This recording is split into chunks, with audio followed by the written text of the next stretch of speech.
आप सभी प्रभु यीशु मसीह की मेज में आमंत्रित हैं। स्वागत आपका करता हूं। आज हम लोग चौथे एपिसोड पर हैं।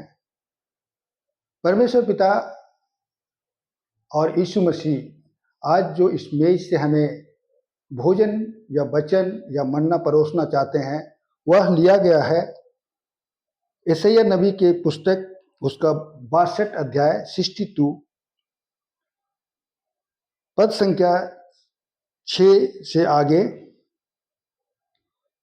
जिसमें ऐसा लिखा है, हे यरूशलेम, मैंने तेरे शहरपनाह पर पहरुए बैठाए हैं, वे दिन रात कभी चुप ना रहेंगे। हे यहोवा को स्मरण करने वालों, चुप ना रहो। मसीह में प्रियो, यह समय था जब यरूशलेम की स्थिति जो है डवाडोल थी।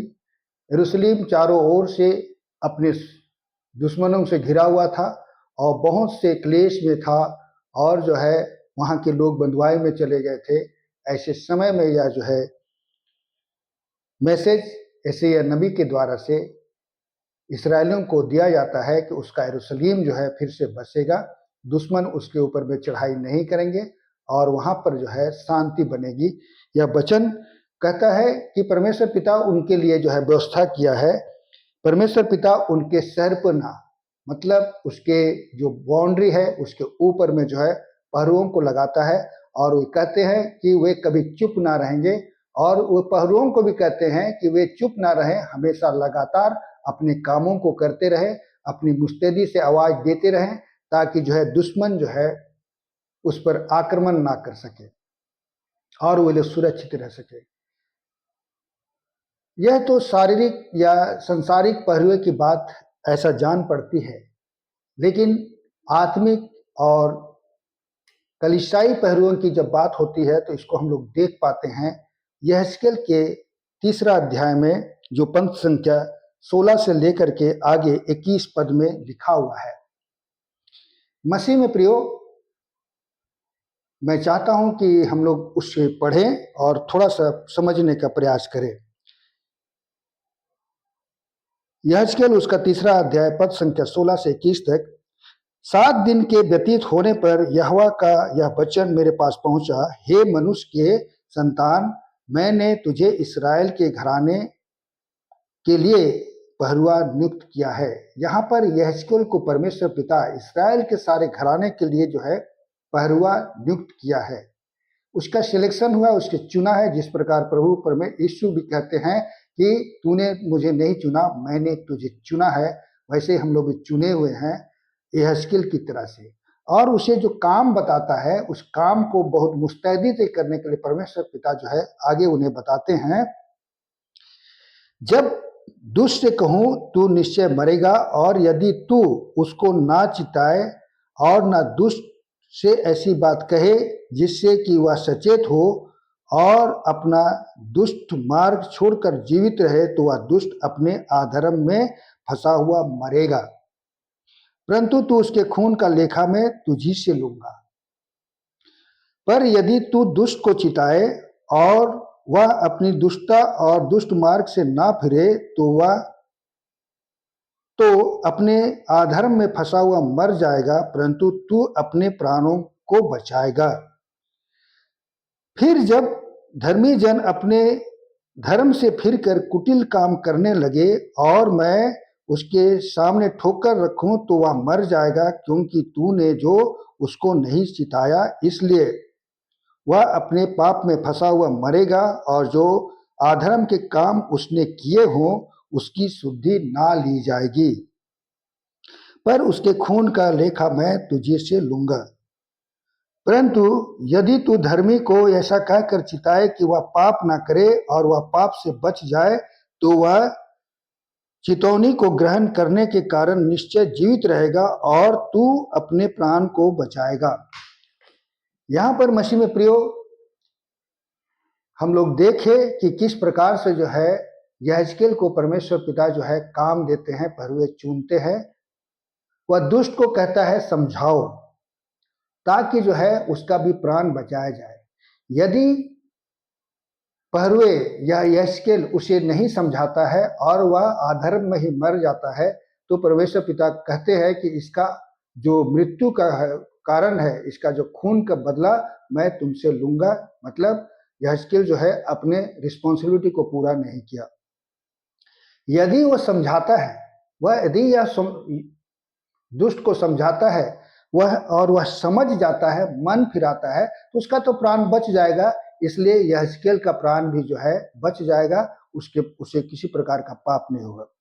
अगर वह दुष्ट जो है समझाने के बावजूद अपना मन को नहीं फिराता है, कुटिलता का ही काम करता है, बुरे कामों को करता है और वह मृत्युदंड को पाता है, तब जो है ऐसी स्थिति में चूंकि यहेजकेल उसको समझाया है और वह उस बात को नहीं माना है, इसलिए जो है परमेश्वर पिता उससे जो है दोषी नहीं ठहराते हैं।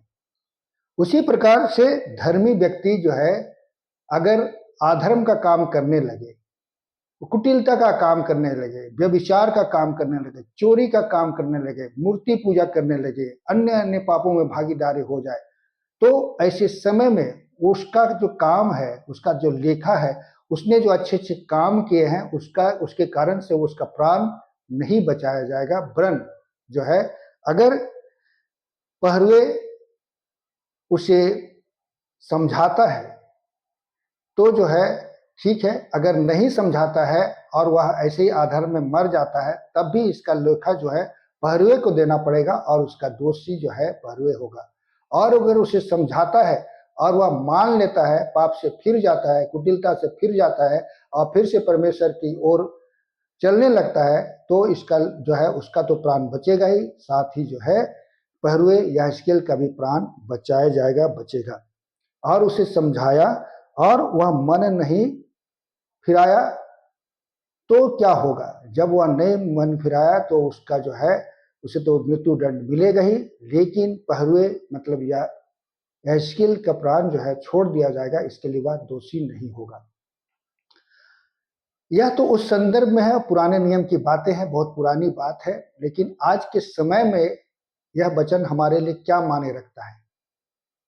मसीह में प्रियो, जितने भी लोग पिता और पुत्र और पवित्र आत्मा के नाम से बपतिस्मा लिए हैं, उन वे सभी जो है यीशु मसीह के द्वारा से चुने गए हैं। आज वे सभी लोग जो है पहरुए हैं, इसलिए जो है उनका कर्तव्य, उनका काम बनता है कि दुष्टता काम करने वाले लोग, अर्थात जो यीशु मसीह को नहीं जानते हैं, ऐसे लोग को जो है यीशु मसीह के बारे में बताना है, उनको प्रचार करना है, उन्हें अनंत जीवन के बारे में बताना है, मुक्ति और मोक्ष के बारे में बताना है, ताकि उनका प्राण बचाया जाए।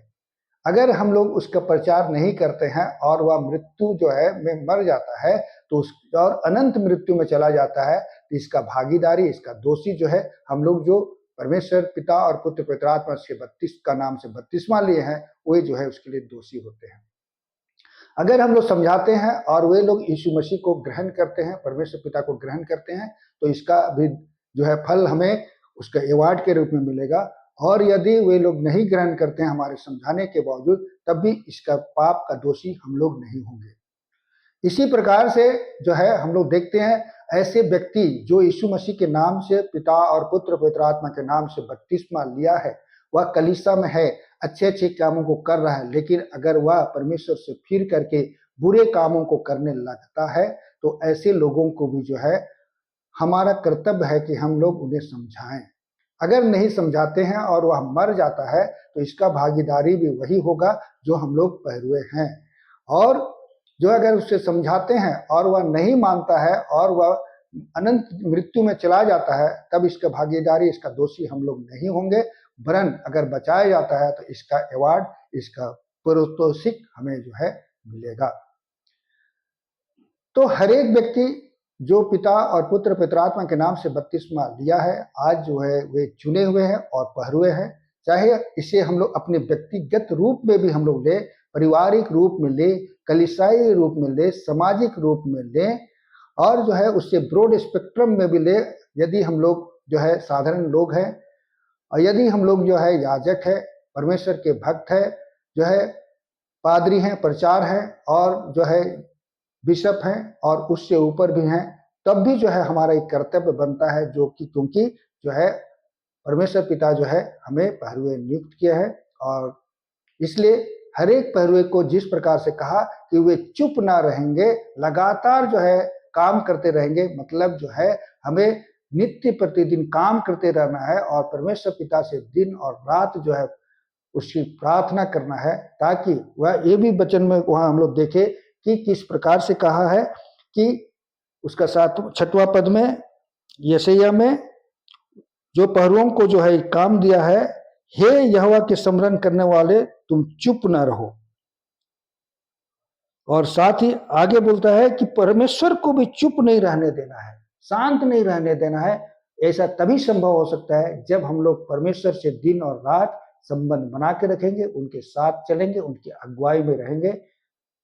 परमेश्वर पिता इस वचन के द्वारा से हम लोग को बहुतायत से आशीष देवे। आमीन। जय मसीह की। धन्यवाद।